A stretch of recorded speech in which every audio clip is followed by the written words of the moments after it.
You want your partner to receive it and be like, that's okay, that's the new them. I'm going to let the old one, him, go because you learned all the new stuff. And that's what the partner does for you too. Yeah. Yeah, I need a bag, bruh. Send it through quickly. I'm making his dog like I'm in the big leagues. Yeah, I told him I'ma hit it out of stands. I deserve another 100. Welcome to another episode of the Married Game Podcast, where the voice you trust when it comes to lust, and we are who you hire when she lacks desire. And being a married man, running a business and having kids can be complex, but nothing more frustrating than the topic of sex. Very good. Is it because I went slow? Your response was slow? Yeah, I had to. All right, well, I'll do it again. Welcome to another episode of the Married Game Podcast, where the voice you trust when it comes to lust. We are who you hire when she lacks desire. Being married, having kids, and running a business can be complex, but let's dive into our favorite topic, which is sex. Yes, that was duet. I like that. We're killing it. So maybe you should tell me ahead of time. Yeah, then we'll get it. It was good, instead dude. Of surprising. How did you feel? You feel like there was a duet this time? Yeah, I felt involved. Yeah. I felt like a teammate. And how'd that feel? Great. Well, you know what? We've been kicking off, per the fans, by the way, don't be a nerd, spread the word. Send it to somebody who needs this teaching. We have only got about 1,000 people that know first core principles of married game and a watered down dilution of that based on people who have either used our concepts or our concepts have invaded and pervaded some academies of men. That is a sliver of amount of people in the student section of a college football game. That's how little people know about the gospel of married game. And yet it's the code to set men free. And it gets so much like juicier and better when you peel back those layers. Yeah. So we've had 350 guys come through the program, probably another 30 or 40. We've been saying 350 for a while, and we have people coming in all the time. But I'll tell you this, if a man really grasps the concepts and then continues to do the work, he'll realize the concepts, they open up and they get deeper down to like the core of how do you accept yourself? Do you accept your partner? What are these types of things? So it gets really interesting. That interview I did yesterday with one of our clients came in and said, "Hey, he goes, can I get a professional hour?" Yeah. And he bought a professional hour. Yep. And he came in and we videoed it, and he had some specific questions. And we should call it rocking the mic with Mike, because he's such a good question asker. Yeah. And it was really fun to be able to do that. And I got these concepts coming around. There's some really elite guys that are still getting tripped up on some advanced stuff within their marriage. Like they're having sex, they're getting paid, they're getting laid, like they're doing the thing, but then they keep tripping at certain areas. All areas that I tripped at. Mm-hmm. You know what I mean? Mm-hmm. There's areas I'm tripping now that I can't wait to get past those. That's all I'm waiting for you to say. There's areas I can't wait for you to say. We're all human here. We're all human. So eventually, I don't think we're ever going to stop tripping. No, that's the thing. That's why it's good to stay on it all the time. He said the concept of waking us up was interesting. He goes, but staying awake is even harder. And I go, yeah, I know. Yeah. He's like, how do you stay awake? We're like, well, what was always interesting, he's like, I started to get the most amazing fruit in my life following what you said. And then I bought the lie that I've mastered this and I figured this out. Ooh, and but time proved that I was missing some spots. Yeah. Not because he wasn't taught them. It's he just hadn't had enough time to really live them and then truly become them in every essence. Mm-hmm. But it's a lot like, especially with the layers of life thrown at you. Yeah. Because there's a new level to learn. Yeah. Each little 2 years in, having a kid. Yeah. Then you're like, oh shit, I thought I knew this. Yeah. And that's why we continue to trip. Yeah. Mm-hmm. There's new angles of you that you realize, and then there's new angles of the game that you realize, and there's new angles of your partner too. It's like, even if we go on the same date 1 week apart, we're two different people. Yeah. Most people aren't that way, but the people that listen to our show are, and we are, because we're having constant dude, you're not revelations. Look what I learned. Look how I'm growing. Look what I got to step in this. I just learned, and then you apply it to your relationship, and then you want your partner to receive it and be like, that's okay, that's the new them. I'm going to let the old one, him, go because you learned all the new stuff. And that's what the partner does for you too. Yeah. Like I feel like I let you grow, you let me grow. Yeah. Is because we don't hold the old self. Like, well, you did this, and constantly have that resentment. It's like, well, no, you learned, and now let's move on and I had the apply perfect that. instant come up that makes me think of this when you just said that. What? Okay, so I've been swirling that around for a long time. Say it again then, please. Our partner should let us grow, meaning that if you constantly hold them, well, the old him did that. The old him did that. Well, how is he going to move on from that? Then how is your relationship going to move on from that? So let me mirror back what I'm hearing you say. I'm watching you grow. You're watching me grow. And rather than cling to the old version, AKA Trevor, you go, he's not that guy anymore. Like that's not his mode of operation. Even if it looks like it, I think that's that benefit of the doubt thing that we're always talking about and probably having to lean on more than we expect in life. Absolutely. Yeah, that's really good. So we're allowing them to grow, and we're showing up for them in that phase of their growth as at recognizing it. I think that's a really big thing for recognizing. One of the things that I believe that really helps a man's game is being around other men. I definitely think that. It's one of there's two things. Do comply with your own word and you'll have self-confidence. Get around other men that praise you for where you're good, and that will build your self-confidence, which is one of those key pillars that we've been learning, those beautiful 4 pillars from this book we've been reading, where it talks about self-identity is such a big deal. Like, I am validated. Myself is not, like, I don't walk through this life and go, you're not going to believe what? I'm Jesse's husband. Like, I don't walk into the room thinking, why not? That, well, because it's not your birthday every day. Yes, it is. Yeah. So if I'm walking I wouldn't want that, is what I'm saying. And you don't walk in and go, yo, I'm Keith's wife. You walk in, I'm Jesse motherfucking Joy, dude. And that is who you are. And I get to be this blessed man that's married to you and experiencing and watching you as an individual grow.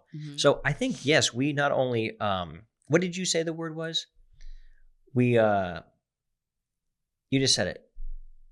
We allow them room to grow. Yeah. We also, I think, are the fertilizer to help us grow. So we're all of the things for each other. Their mirror, their fertilizer. Yep. We water each other by recognizing each other. Wow, I really noticed that you're doing this. Congratulations. We would do that with our best friends. Yeah, we do that. Oh, so the example that came up for us, for me, there was something that was done and it wasn't done at the house. I don't remember what it was. And rather than, I noticed there was 2 spirits that came up in me. Okay. Energies, attitudes, thoughts, whatever. Yeah. The first was, and it wasn't one that I was even entertaining. I was more of a recognizing of an old pattern. It was like, oh, she didn't do that. Why didn't she do that? I would have done that. What a horribly divisive energy. It sounds so weird that you say that. We all do it. Well, let me say the second thing, and then you'll be like, well. And then the second one was, oh, I'll just do it. And that's what a teammate would do anyway, and not even hold it like, oh, she forgot it and I got it. It's like, oh, my partner for some reason didn't do this. No problem. Like, we're that's on the benefit of the doubt. But real same team energy. Not, oh, see, I'm better than you in this. Recognize. It's, oh, fuck, nope. Like, it's a true... I would never hold that against you. You always do this. You did it this time. And what a different energy, right? All right. Speaking of energies, anything you wanted to add to that? Well, that's just so weird that we do that in our own minds, right? Yeah. It's like point the finger so quickly. Yeah.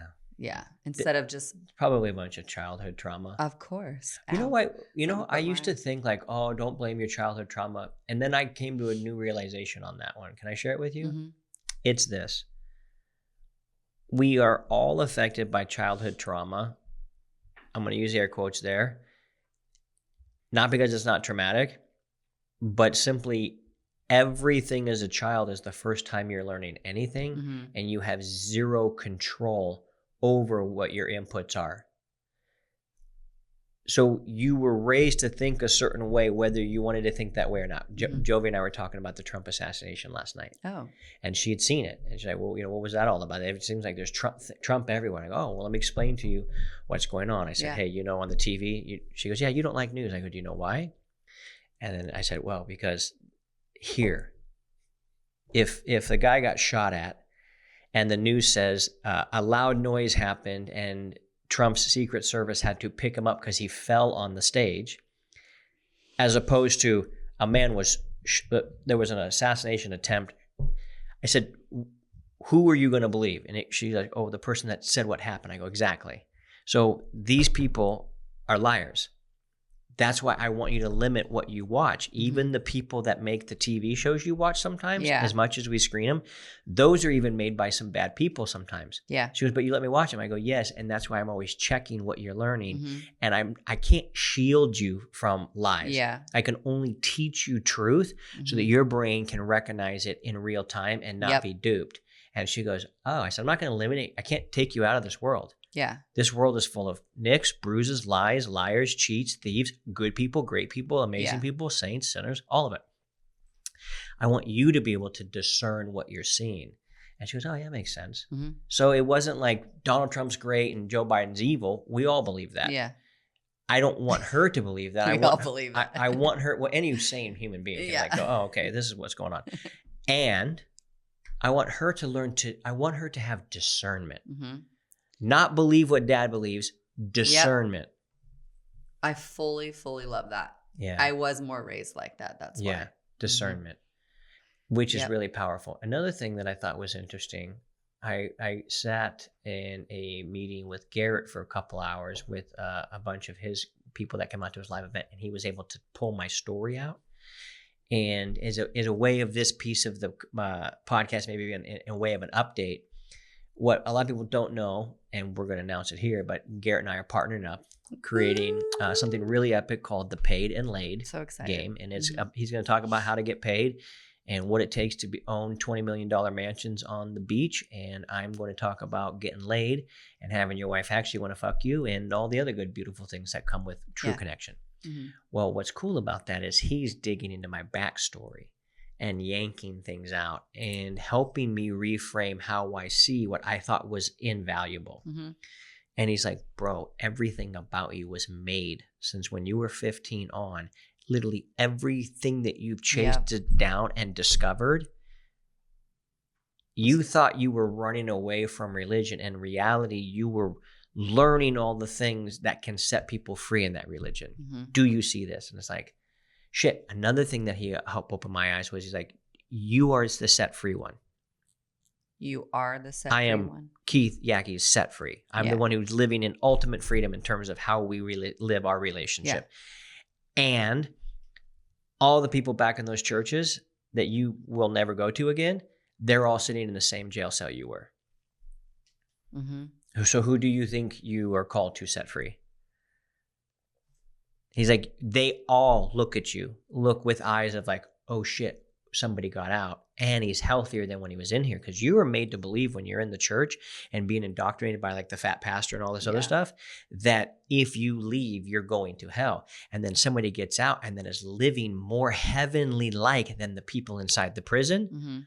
That is, now I realize, oh, wow, this is not just, hey, let me show you how to get your dick wet. Yes, you might be struggling from DDS, which I think is hilarious. But it's not that. It's actually broken heart syndrome for all these guys. So he's showing you and making you believe that all that heartache and pain and different scenarios and situations you've been in was a gift. A gift. And we talk about that, our relationship, that all the stuff that we've been through, every single scenario of life has been thrown at our way is a gift. To give to other people, to share with other people. You know what's beautiful. Really, it's making me realize the more divine side of my being. And all the books we've been reading lately, just speaking about the great design with how actual men and women are made and made to need each other, and why that's important, and what it actually does with your growth as a human being, and why sticking through a marriage, if both people are willing to work at it. Yeah. Like if you just said, I'm not going to work on anything, well, that would be a deal breaker. Yeah. Which, by the way, I wanted to do an episode of deal breakers for us. Oh, fun. Like true. Like I'll try and name your deal breakers, you try and name my deal breakers, and then we'll break in and then actually say what are the real deal breakers. This is an update podcast. Yeah, we're updating our life. So guys, we're gonna be doing that. And then I've got 3 questions from 3 beautiful human beings. I just wanted to really look at this concept of the reason why we keep grading against each other is because it is the function to force us to like truly become mature. Yep. And more enlightened and more of our divine side than maybe our animalistic side. Although I believe the way to the divine is through the animalistic. I got my soul through the hole. It's not wrong. Yeah.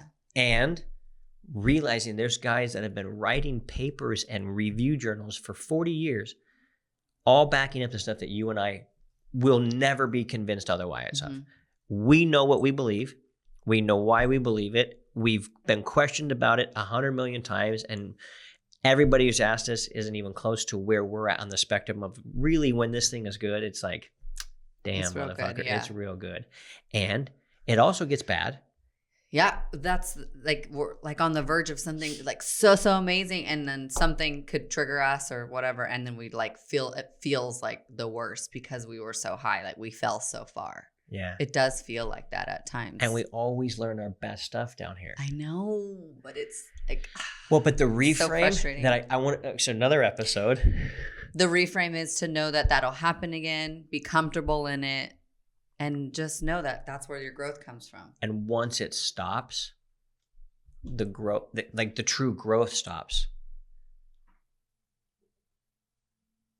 And nobody wants that. No, if somebody said, Keith, your income forever. is capped at exactly what you make today from here on out, it would be the saddest day of my life. Because I'm like, there's well, no growth. There's no way up. And and expand and grow and become this human being. It's why the guys that come into Married Game and the people that we hang out with we like growth, not just because we're like, I want more, I want more, I want more. It's who do I have to become? Yeah. Like, what would that be like? I think it's more than anything, it's the ultimate curiosity. Well, what would it be like to own $100 million company? What would it be like to affect 100 million people? What would it be like to write and shoot videos and podcasts and books and pamphlets and guides and all the other stuff that we get to do? And a guy is reading it and it changes not just his life, but his marriage and then those kids. I think I'm starting. That's where I get the joy. I think I'm starting to see the picture a little clearer now. It's not the sex is what leans people in. We had a room. Yeah, that's the hook for sure. But we had a room full of men. And this would be such a fun poll for us to find out from you guys. We're going to make this into a reel. Brian, make this one into a reel. All right, so I have a question for you. It's real simple. When guys find out that I used to be a pastor and I used to struggle, I was married when I was a virgin. There was a year where I went with no masturbation because I didn't want to offend the Lord. I was a pastor of a church. I was in a relationship and married to a woman that I wasn't attracted to.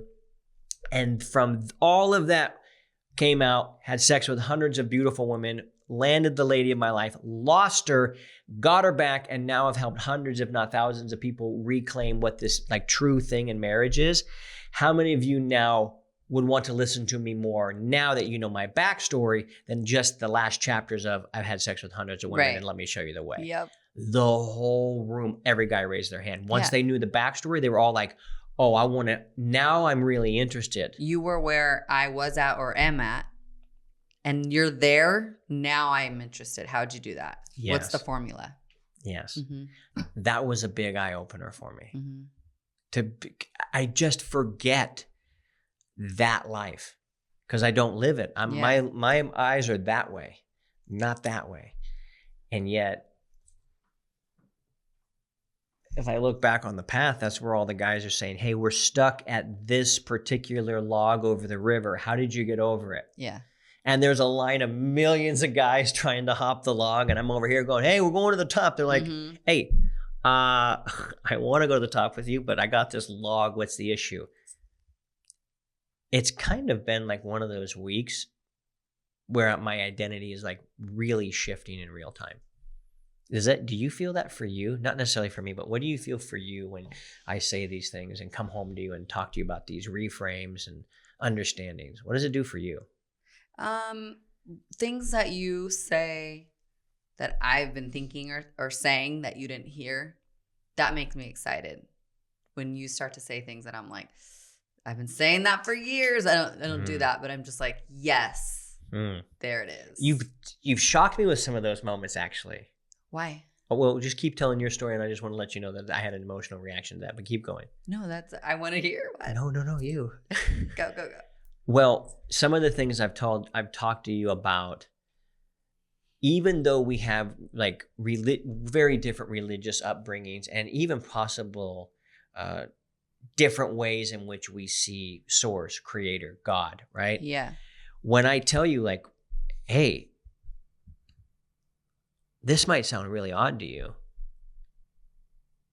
but it wasn't an accident that I went through everything. God's hand was on my life, helping me lead this and understand this so I could set people free. And that resonates with my core, and not with a church or not with a religion, but with what I believe. I literally believe I'm connected to like God. I believe I'm a little God. That's actually what I believe the Bible teaches us, is that I put you here. Now go do something. You're just like me. You don't believe that necessarily. Like, you don't know. You're not. I don't know. You're not saying it like I'm saying it. Let's just say that. No, I don't. But when I tell you that, your reaction is what? Well, what I want to say is that makes so much sense. Aren't you his son? Everyone says that we're the sons and daughters. So yeah, of course you are. But that was not what I was expecting you to say. Oh. So I was expecting you like, well, if that's what you believe, that's really cool. But you're like, no, that makes sense. It does, on. Like, you affirmed it. Oh. And I was a little shocked. I was like, okay, well done, Jesse Joy. And whether you did or didn't doesn't change how I feel about it. Right. But boy, it's fun to listen to the same song at the same time and go, I like this song. Yeah. As opposed to next. Now you're speaking my language. Okay, so there we go. I literally feel that way. Yeah, that's what I'm talking about. Yeah. So, but I've done a couple of those things in the last couple of weeks with some real reframing and understanding, like, what are we really doing? Hence why I'm partnered up with Garrett, because he's so good at understanding the flow of a man's journey and actually the purpose of it. And not only can you discover this purpose, but as a creator, how much purpose can you put into it to make it advantageous for somebody else? So it's not even like, look at, I got this great purpose. I don't give a fuck about having a purpose. I'm enjoying the life that I really want right now. And it does apparently have a purpose, because the more we talk about it, it's setting people free. I actually have been feeling like that for a long time. See, these are also... And now you came to me and you're like, I finally believe it now. And I'm like, yes, I see that in you. Yeah. Yeah. It takes so long for a guy to see these things, because we've been told, quit dreaming, you're not special, you're not this. And like, no, you actually... Who are you? Yeah, who are you? Yeah. I'm just this dude that apparently went on this journey. We've all got divorced. Like, so who are you? Like, who cares, right? We've all been to church. We've all got divorced. We've all had businesses go up and down. We've all, and it's like, we've all done this. And yet, when they only see that, Garrett used the best example. And he's like, dude, it's as if we're in season 6 and 7 and 8 of Game of Thrones. And we're like, dude, why does that lady have dragons? Yeah. And he's like, we don't understand where you got your dragons, Keith. How did you get these? How come we come to you with an answer and you know everything we're talking about? And you go, oh, I got a story about that. Here, let me show you how I fucked that up 3 times more than you did. And they're like, wait, you struggle with this? I go, of course I struggle with that. Right. Yeah, I went this. It's like them seeing your body now, right? And then they're like, I can't even imagine you being fat. Well, let me show you some pictures. Yeah. Most of your life you've been a little overweight. Hey, bombs away. Here comes. I actually was saying that to you. I'm like, we should pull up like the baby shower pictures. Oh, yeah. Like, those are so, like, I don't post or any of them. Like, You were should. just as big as me. And now we I should. forget how much people relate to that. How could they not? What a dumb, unintelligent thing to say. We both, I think, had our bellies together, and it was both like. I don't know about that. Oh, let's get to some Q&As. Still embarrassed, huh? No, You it's should be good. proud, It's very good. proud. I'm proud. I'm stoked. Really stoked. And Yeah. don't know that I had a lot of say in the matter. What do you mean? This whole journey. Oh. Realizing I was chasing one thing, what I thought the Bible said we could have. Oneness. Mm-hmm. I wanted to be one with somebody that I wanted. Yep. So I just chased it. And then I found it, got it. Fucked it up. Done did. Fucked it up. Center Left packing. and right. Fucked it up. Fucking things up left and right. And then finally come out and they're like, hey, you're not going to believe who won the Baja 1000. Like, who? Keith and Jesse. Like, no, it's impossible. All right, here we go. You ready? You got your answer hat on? Yeah. Here we go. My wife has restricted sex to once a week on a certain night, and that is it. I want it more, and she says she's not into sex anymore. What should I do? Rich S. He does not sound rich in this department. Rich, listen up. We're padding it up with a little bit of humor, but Jesse's got you. She's been there, or she knows people, or what is it? You've never restricted sex to once a week on a certain night, and that's it. But there are some ladies, either they get older, they go through menopause, or just like, we had a guy talk this week. He goes, she just isn't into it anymore. She says she's done. I'm like, oh, okay. Yeah. Ooh. Do you want me to read again, or you got an answer? No, there's so many things. And so many things that we're learning in our new book too. That yes, your hormones have a play in it, but are you voicing what you need in that relationship? As a woman, are you voicing that and what you need in that relationship? Okay, but this is the dude. What does Rich do? Rich has got a wife that says Thursday night at 7 p.m. is when we have sex. Make it quick. Doesn't have to be real quick, but not too long. Got shit to do. Hurry up. It doesn't feel that good for me, but I understand you got a needs, and you get to come drink once a week. Yeah. What we first say is that for him to voice how that is a way he feels connected and loved to her. So that's you want to get Rich on the phone right now, don't you? Oh, that's always the thing. Yeah. I always want to hear the other side, like what is really happening. Yeah, you want to ask questions. Questions. Like, I always want to start with questions, and he's not here to ask. Yeah. Well, Rich, how long have you guys been together? Well, do you feel like you're adding to that relationship? Oh, you get in your relationship voice? What is she voicing to you that she's lacking? And so it's all the. What was it like in the beginning? When did it change? Was it after something big, i.e. kids, move, job, death in the family, something? Yeah. What could have happened? So we need some backstory, Rich. Let's assume. Please take the mic. Please take the wheel. I want to, what is the first step? Let's say it's not Rich. Mm-hmm. It's all of his brothers that have a boring bedroom. The boring bedroom brothers. Okay. And are asking, hey man, I'm having sex once a week with my wife. I want more of it. What do I do? What would be the first step? No, go ahead. No, this is. I just wanted to reframe it in a way that we could answer it without having to ask Rich a million questions. So I prefer you to answer this. No, I would ask her what she's lacking in the relationship. Okay, so you're talking just a point blank ask, hey, I notice we're only having sex once a week. Why is that? Yeah. What do you feel like you're lacking here? Okay. You probably have to even ask first before, because you're assuming she's lacking something. But I need to ask her what's lacking. Yeah. Is there something lacking? Why is this way? Yeah. Get curious. Yeah. What would you say? Well, can we give a mock response? If she goes, that's just where I'm at. It's I don't want it anymore, and that's it. What should he say then? No, I don't know. Well,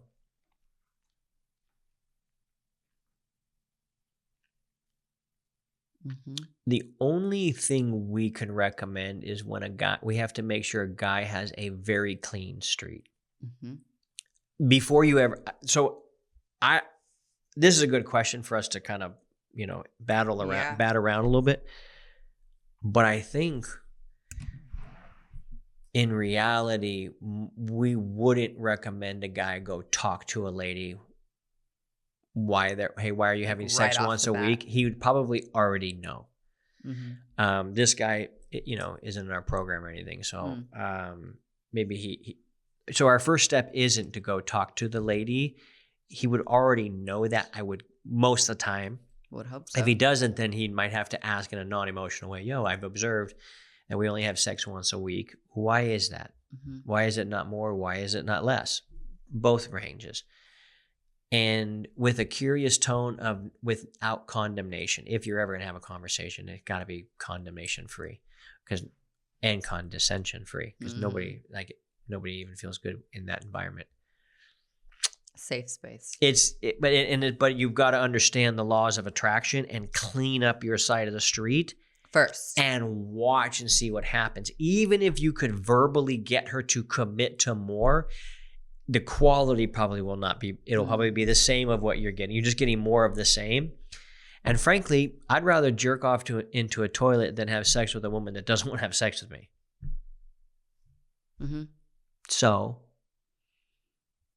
that's probably where I'd start with clean up your side of the street first. Yes. And watch her react. That's why it's such a long answer, because what does that mean? Yeah. Well, you can start with the 5 dials, or you can go to, we've got a link somewhere for our married game mini principles for $27. You guys can find that somewhere.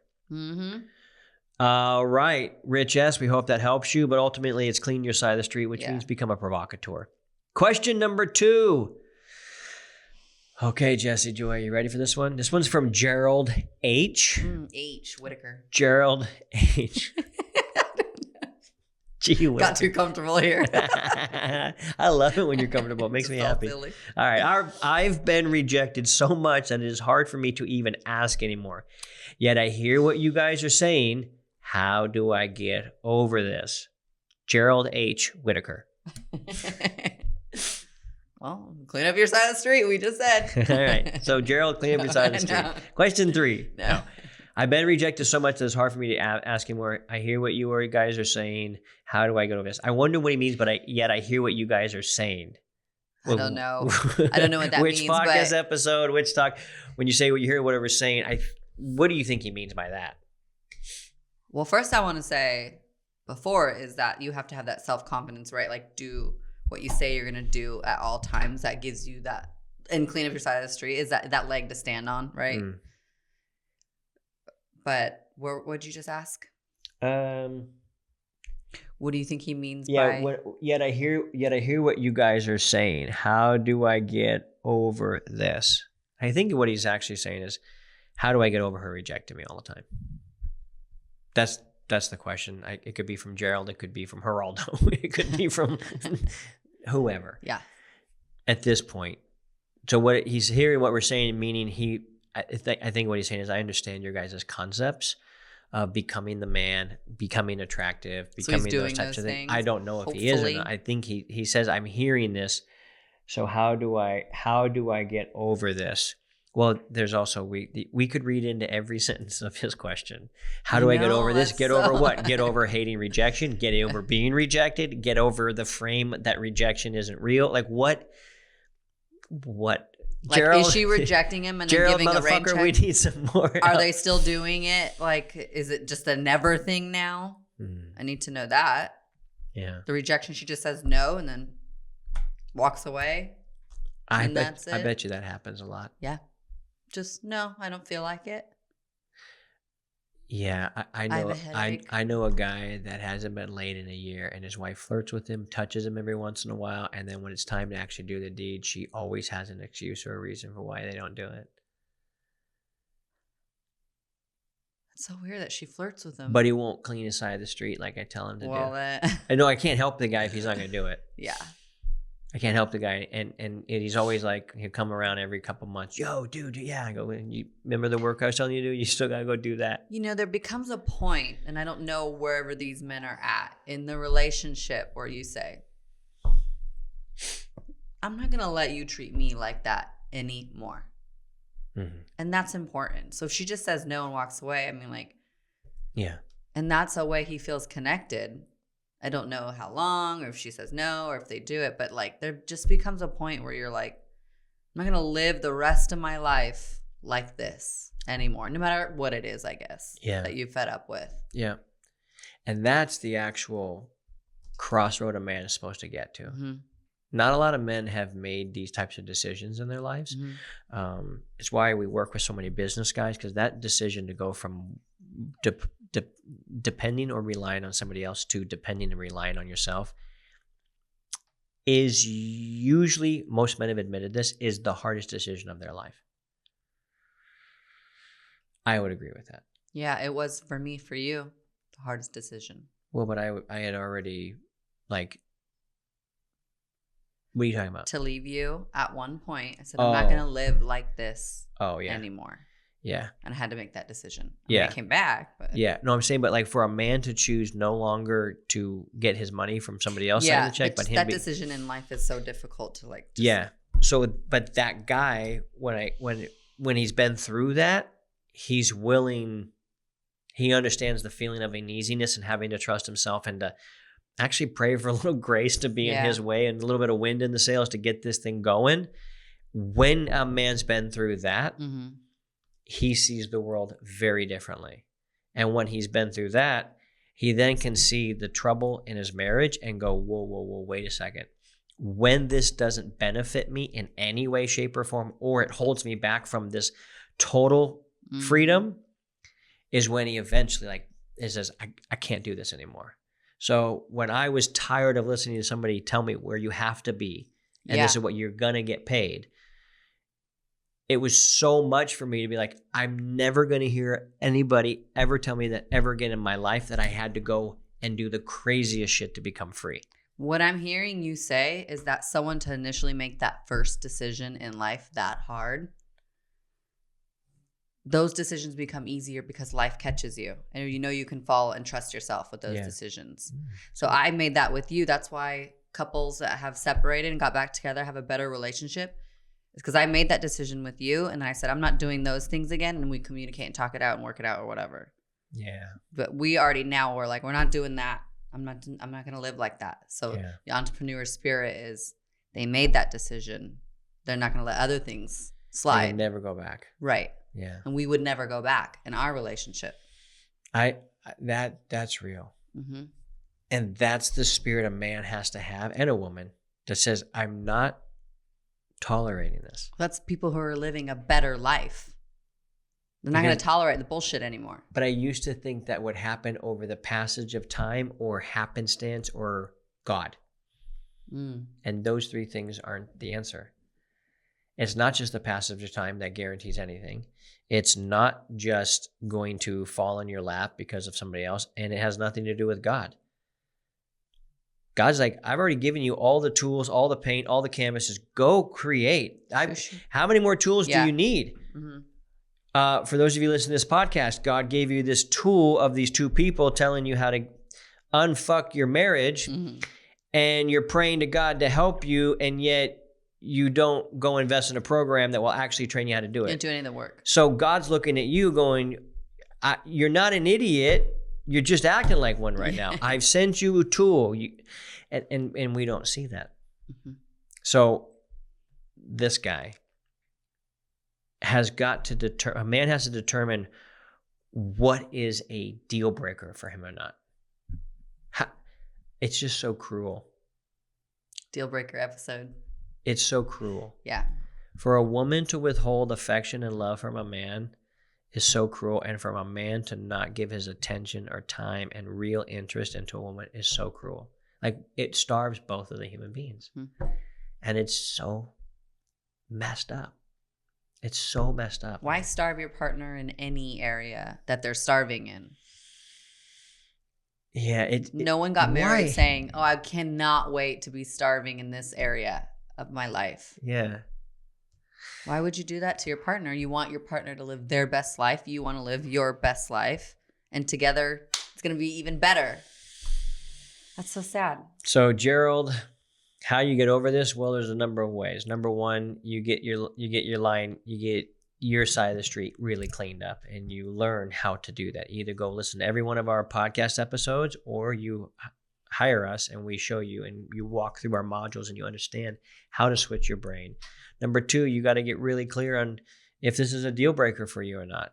If a man is not having sex within his marriage and he's complaining about it, but he's not willing to leave, that is the grossest, wimpiest, pussiest, weakest, most no backbone, no ball sack man I know. Mm-hmm.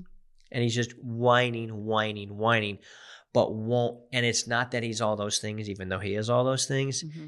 I think he's failed to recognize, do you know you can change this? Mm-hmm. And I don't think they recognize that. So, Gerald, we're wishing you the best of luck. The rejection sucks. It's the worst possible feeling.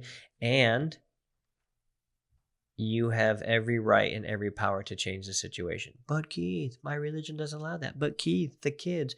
But Keith, that'll be sad. But Keith, and this. And I know. Mm-hmm. And like you told our friend with 5 kids, you got 5 fucking kids. And you're gonna keep complaining about it and crying about it? Like, it's what you got. What are you gonna do? Still gotta grow. Yeah. Society and religion are huge influences on what people think they can or cannot do. Mm-hmm. That's a question. That's something you gotta be real careful about. Yep. All right, here we go. This one's Oh, we got another one? Yeah, number 3. Oh. This one's from Alex L. Okay. Alex L. My wife interrupts me when talking and does it in public sometimes. I hate it. How do I get it to stop without causing a huge fight? Yeah. Oh, shit. Oh, gosh. We've touched on this to each other a few different times. All right. Well, then, ladies first. Okay. What you got for Alex? I was thinking of the one negative way we've done that, and then I'll say a positive way how we do it now. Okay. One time, someone was asking me a question, but I didn't answer it right away. I was going roundabout, and we've even talked about this, I think, and you totally were like, no, she was saying this, like right in front of, I was like, yeah, like I just was like so mad, right? Wait, what happened? Someone was asking me a interrupted question. You? Yeah. And told what you really said? What the person was asking me. You're like, no, she was asking this. Like, oh, like I thought you answered the question why wrong. Why am I looking way over here? Clearly, you have a memory of this. Cut, cameras are over here. No, I'm just I'm all turned around. That's funny. Yeah, I had a memory of that where you're like, no, she's asking you this. And I was like, I know, bro. Let me get to it. Like, I'm just chit-chatting. Oh, got it. And I was like so mad at you. So in the cutoff thing, I don't remember doing that completely, but I know we do that to each other. Mm-hmm. Like, it's easy to be like, you know. Yeah. What we do now, I ask you to tell me later or pull me aside, or when no one's like right in front of us, to say, hey, you kind of cut me off, or I was trying to finish my story, or can you not do that? Yeah. That's a fair way of asking, like, oh shit, I don't want to cut you off. Yeah. Well, that's embarrassing. What if she says, well, dude, you were just talking too slow and we spit it out? Like, yeah. What if she has what if Alex L isn't so gifted in the tongue? Yeah. I still think that's pretty shitty to do. It's the worst. Yeah. It's so disrespectful to do it to anyone. Yes, that's what. Not just a woman to a man, but a man to a woman. Just any interruption is like, when we were talking to Jovi's gymnastics teacher, she kept interrupting the girls, and then I would interrupt her, and she goes, you keep interrupting me. I go, yes, because you keep interrupting them. Can you let them talk? And then I'll let you talk. But nobody, even people literally interrupting people, will say, don't interrupt me. Interrupting. I mean, we do that during fights too, where you're like, you interrupted me, you're like, oh, sorry, or like, I didn't mean to. And like, oh, shit, my bad. I'm like, you just did it to me. You're like, dang, or I did it to you. Yeah, dang like, it. Sorry. Dude. Yeah. Yeah, my bad. We're trying to be clear about our communication. So I think saying something is sticking up for yourself in a way. Yeah, I would go follow the nonviolent communication model. And that is, I have observed when we're out and about, you interrupt me when I talk, and it makes me feel, I feel a certain way. These feelings come up for me. I can't remember what the other piece was, but then the request was, can you stop doing that? Yeah. And don't do it in front of people because that makes them uncomfortable too. It makes everybody uncomfortable. Like, don't do that. Yeah. Don't be like, don't interrupt me. Anyways, you're like, awkward. Yeah. Everyone feels awkward. Yeah. That just ruins the energy. I saw something on Instagram. I think it's being socially aware too. Like, is she socially aware? Is he like, should they have that conversation? Yeah. That probably follows along with it. I feel like this is the picture I have of what's going on with Alex L. Can I paint the picture in my head? Alex Livingston?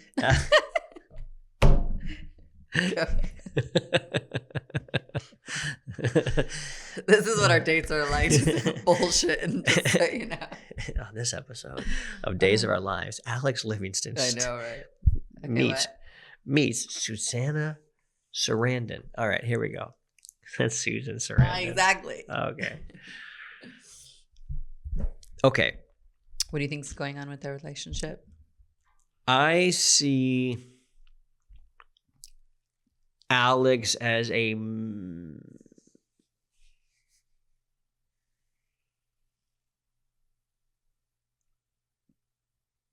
I know, right? It's so hard to describe how I see him, but I'm going to say he's a middle manager somewhere making some pretty decent dough for his area, but he's a little wimpy and has a hard time spitting shit out. And so when he tries to talk in the crowd, not a lot of people listen to him. And so in a weird way, I feel like she is interrupting him to be noticed so that people pay attention.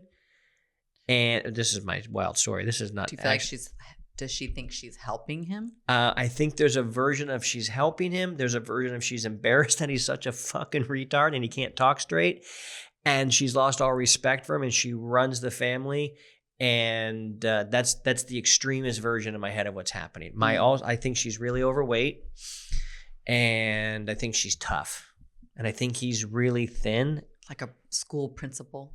Yeah, I think that's the I don't even know. Her. I don't even know Alex. But this is what my head goes to and I start thinking through, I wonder what's going on here. Okay. That's where my mind goes. But the principle is still the same. Well, he needs to stick up for himself. Without being a dick. Absolutely. Never be a dick. That never comes along with anything I say is stick up for yourself and be a dick.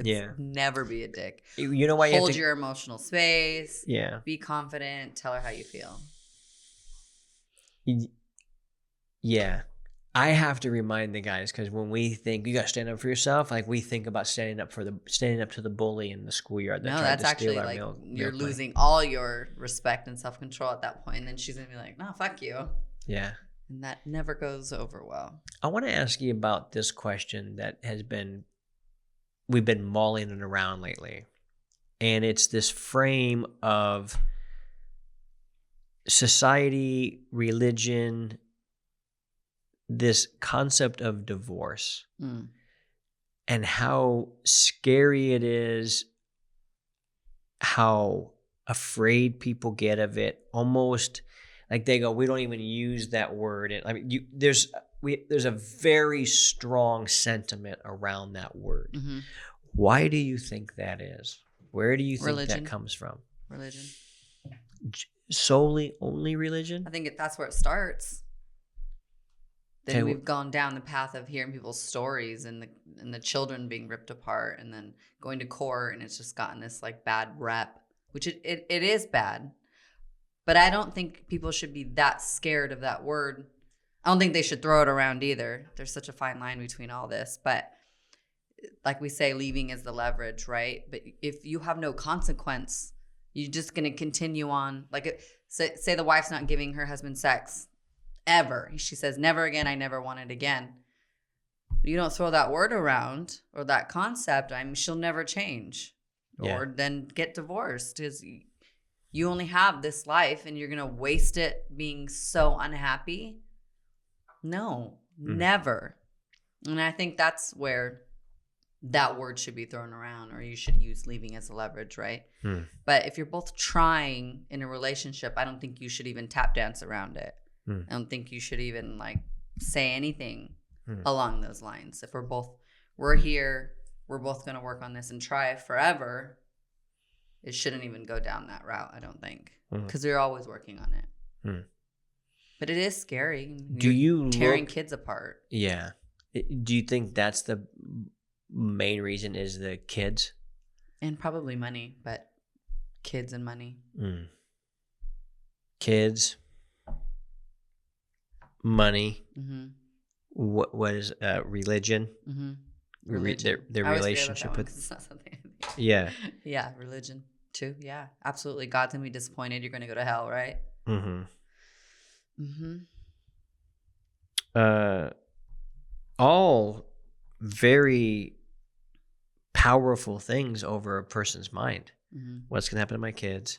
Mm-hmm. What's going to happen to my money? Mm-hmm. What's going to happen to my relationship with my creator? But also, I think that you're living your life for yourself, and God, if you believe in God and God gave you a gift, and that's life, I'm pretty sure He wouldn't want you to be that miserable in life, right? Yeah. We're all human. We all make mistakes. Isn't that why He died? I would want to live happy. Yeah. I don't want to offend anyone in their thoughts, but even if you do, what are they going to do? I just feel How could you say that about something that I believe? So I'm telling them purposely to sin, to make a huge sin, right, in divorce. But I would never want to live my life unhappy. Yeah. Leaving is leverage. Yeah. To get her to change, or if she's not going to change, you got to move on. And that's just one example. Yeah. There's a million other things, but yeah, that's how I want to live my life. It's happy. Yeah. I don't want to change the culture necessarily in their view of divorce, but I kind of do. Make it not such a... Elaborate on that, please. Yeah, I'm watching specifically Christians because I know that world the best. Mm-hmm. And I talk with a lot of dudes that pick up the phone and are calling us and saying, yo, how do I fix this, etc. And they're like, I'm a man of faith, so obviously divorce is out of the question. Divorce is not even that's out of the question? That doesn't sound right. Is out of the question? Yeah. That's the right phrase, right? Yeah. Why does that sound so wrong? Right? I hate when that happens. Out of the picture? Off the table? Yeah. Okay, yeah. Well, yeah, so that's not even in play. Whatever the other idioms are. Okay. And I go, okay. And I immediately think, oh, that's going to change once he comes in here. Hopefully. Well, you can't see the truth and come out with any other conclusion. Mm-hmm. So I don't want to change the culture on how they look at divorce necessarily, but to truly get the freedom you want, you're going to have to be willing to look at it differently. Because as you said in one major point, what is the consequence? I'm bound by what? Mm-hmm. There's not one contractual agreement anywhere on planet Earth that anybody would put up with that. Why is it just this one thing? So that rubs me. I just go, but I'm not saying that your book's not great. I'm not saying it's probably not good. But I need some help understanding a few things. Another thing that in terms of divorce, they talk about you're not going to have time for your kid and stuff. And this, that, dude, if you even just go look at the Bible and you find out how many wives these dudes had and how many kids they had. And here's Jehoshaphat and his 27 sons by his 14 wives. Right. And you're like, that's about 2 kids a wife. That makes about sense. Okay. And yet, this is the book. Mm-hmm. That's what's so interesting about religion to me is that they choose to pick up on just this, that, or this or that. Yeah. And now we've made a whole religion on just these things. What about the other things in the book? Yeah. Or you can sin by, they say, I don't know, don't lust after a woman or whatever, but you do that, but you don't get divorced and you're going to live completely unhappy. So yeah, everything is too contradictory for me, to even be you, and then people don't judge. then they're judging other person's sin just because they think that's bigger than their sin that they're sinning. Yeah. It's just, I just want people to be happy. Just Yeah. live your life and be happy and try to be the best person you can be. Yeah. It's a recipe for success. Do unto Obviously. others as you'd want done unto yourself. Like that's, Yeah. hey, don't fuck with people if they're not fucking with you. You know what I'm saying? Like, Mhm. why would I do something to somebody like that? Mm-hmm. And why would I neglect somebody? Why would I withhold something? It's a gosh darn mystery, Jesse Joy. Mm. It's a gosh darn mystery. And I think we've said this so many times, but that's why we're going to choose to live the way we want to live. Yeah. That's that. I do think there's civic advantages for couples and families staying together. Yeah, for sure. That's what we've discussed that we want to do, and Yeah. continue to work on each other and ourselves. And No, but I'm just saying, like, because your answer was, you know, the reason why divorce is such a bad thing is because of religion, and I agree with that. It's probably the main reason. mm-hmm. The second reason is, I don't think it's just a good idea because the Bible maybe says people should not get divorced or they should stay together, but you have a stronger society when everybody is linked up. I think, well, I don't know if that's necessarily proven or not. I think what happens is if you could get divorced and still be great co-parents, you could still have a really strong society. There's always that gray area for that, and staying with the, a society, staying together, but you fight all the time. That's going to make terrible kids too. So it just depends on everyone's. It all comes down to each person's own personal responsibility of owning their shit, cleaning their side of the street, and if they get to go, hey, yo, our path isn't forever. But I don't mean you and I ain't going to be awesome to this human being or these kids or whatever. Most people are so ego driven. I was going to say driven by their ego that they've got to be cut. It's like there's so much shame in divorce that each person has to make their defense to the world at large why they're divorced and they're not the wrong one, so that they can get back into society and not look like the pariah or the outcast of society. So you got this whole lie that's built this entire infrastructure of shame, guilt, and sadness, zero connection, all because people go, we can't get divorced. And it's like, you dumb mother trucker.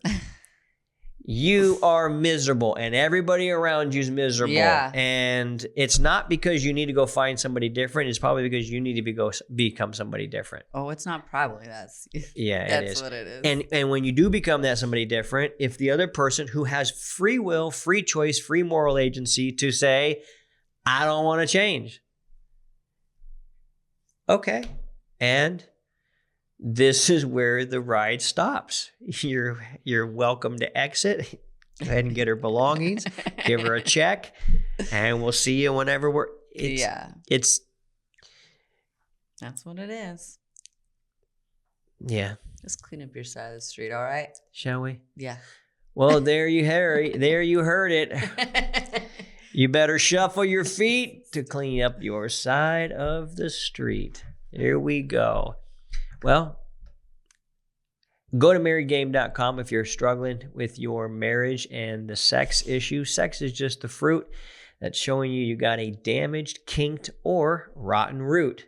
Ooh. Yeah. Yeah, see, I love when you get surprised. Oh, whoa, that was good. That's so ridiculous, dude. Threw me off.